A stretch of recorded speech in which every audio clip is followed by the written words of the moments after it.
Social മീഡിയയിലെ cyber ആക്രമണങ്ങൾക്കും അധിക്ഷേപങ്ങൾക്കുമെതിരെ വിട്ടുവീഴ്ചയില്ലാത്ത നിലപാടുമായി കൊല്ലം സുധിയുടെ ഭാര്യ രേണു സുധി അടുത്തിടെ രംഗത്തെത്താറുണ്ട്.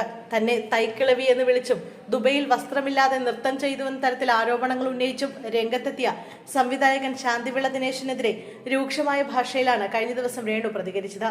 രേണുവിന്റെ ഏറ്റവും പുതിയതായി റിലീസ് ചെയ്ത മ്യൂസിക് ആൽബം മന്ദാരച്ചേലാണ്. ഇത് ഇറങ്ങിയതോടെ നിരവധി വിമർശനങ്ങളാണ് ഉണ്ടായത്. റീലുകളിലൂടെ ശ്രദ്ധേയനായ ദാസേട്ടൻ കോഴിക്കോടായിരുന്നു രേണുവിനൊപ്പം പേരായി എത്തിയത്. ആൽബത്തിലെ ചില ഇന്റിമേറ്റ് രംഗങ്ങൾ ചർച്ചയ്ക്ക് വഴിവെച്ചിരുന്നു. സമൂഹ മാധ്യമത്തിൽ ഇപ്പോഴും ഈ രംഗങ്ങൾ വൈറലാണ്. മുമ്പ് ദാസേട്ടനൊപ്പം ചാന്തുപൊട്ടിലെ ഗാനരംഗം റീക്രിയേറ്റ് ചെയ്തപ്പോഴും രേണുവിന് വിമർശനം ഏറ്റുവാങ്ങേണ്ടി വന്നിരുന്നു. തനിക്ക് കംഫർട്ടാണെങ്കിൽ ഇന്റിമേറ്റ് രംഗങ്ങളിൽ തുടർന്നും താൻ അഭിനയിക്കുമെന്ന് അന്നേ രേണു വ്യക്തമാക്കിയിരുന്നു. താനൊരു ലക്ഷ്മണരേഖ വരച്ചിട്ടുണ്ടെന്നും അതിനുള്ളിൽ നിന്നാണ് അഭിനയിക്കുന്നതെന്നും രേണു പറഞ്ഞിരുന്നു. ഏത് സോങ്ങിന് റീൽ ചെയ്യണമെന്ന് ഞാനല്ലേ തീരുമാനിക്കേണ്ടത്, അല്ലാതെ കമന്റ് ഇടുന്നവരല്ലോ. റീൽ ചെയ്യുന്നത് മക്കളെ പോറ്റാനാണെന്ന് നിങ്ങളോട് ആരാണ് പറഞ്ഞത്? ഫേക്ക് ഐഡിയിൽ നിന്ന് വന്ന് കമന്റ് ഇടാൻ ആർക്കും കഴിയും. ഞാനൊരു പ്രൊഫഷണൽ ആർട്ടിസ്റ്റാണ്, നാടകത്തിൽ അഭിനയിക്കുന്ന ആളാണ്.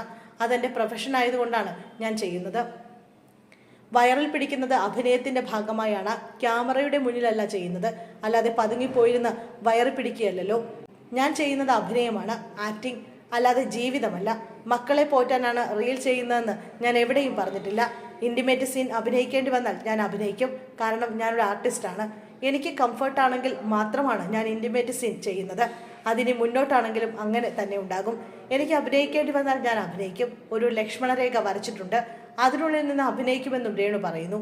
ബോഡി ഷെയിം ചെയ്യുന്നവരോട് എന്നെ കുറ്റം പറയുന്നവർ ഷാറൂഖ് ഖാനും ഐശ്വര്യ റോയും ഒക്കെ ആയിരിക്കും.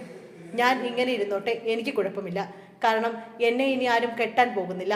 എനിക്ക് ദൈവം തന്ന രൂപവുമായി ഞാൻ മുന്നോട്ട് പോകും. മുഖം പ്ലാസ്റ്റിക് സർജറി ചെയ്യാനൊന്നും എനിക്ക് പറ്റില്ല, അതിനുള്ള നിർവാഹമില്ല.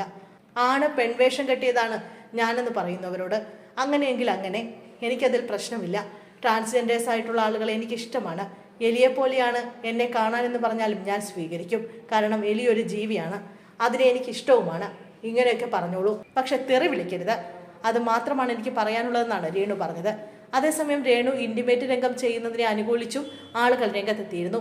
സിനിമയിൽ നടിമാർ ഗ്ലാമറസായി അഭിനയിക്കുമ്പോൾ കൈയടിക്കുന്നവർ രേണു ഇന്റിമേറ്റ് രംഗങ്ങൾ ചെയ്യുമ്പോൾ മോഡേൺ വസ്ത്രം ധരിക്കുമ്പോഴും കൊടുവാളെടുക്കുന്നത് എന്തിനാണെന്നാണ് അനുകൂലിച്ചവർ ചോദിച്ചത്. തമന്നയും നയൻതാരയും ഒക്കെ ചെയ്താൽ അത് അവരുടെ പ്രൊഫഷനായി പരിഗണിക്കുന്നു. പക്ഷെ സാധാരണക്കാരിയായ ഒരു സ്ത്രീ ചെയ്താൽ മോശമാണെന്ന് പറഞ്ഞ് അധിക്ഷേപിക്കുന്നു. രേണുവിന് അത്യാവശ്യം ക്യാമറ ഫേസ് ചെയ്യാനുള്ള ധൈര്യമുണ്ട്, ചമ്മലൊന്നുമില്ല. പോകെ പോകെ അവർ ഒരുപാട് മെച്ചപ്പെട്ടേക്കും. എത്രയോ താരങ്ങൾ തുടക്കത്തിൽ മോശം പ്രകടനം സിനിമയിൽ കാഴ്ചവെച്ചിട്ടുണ്ട്.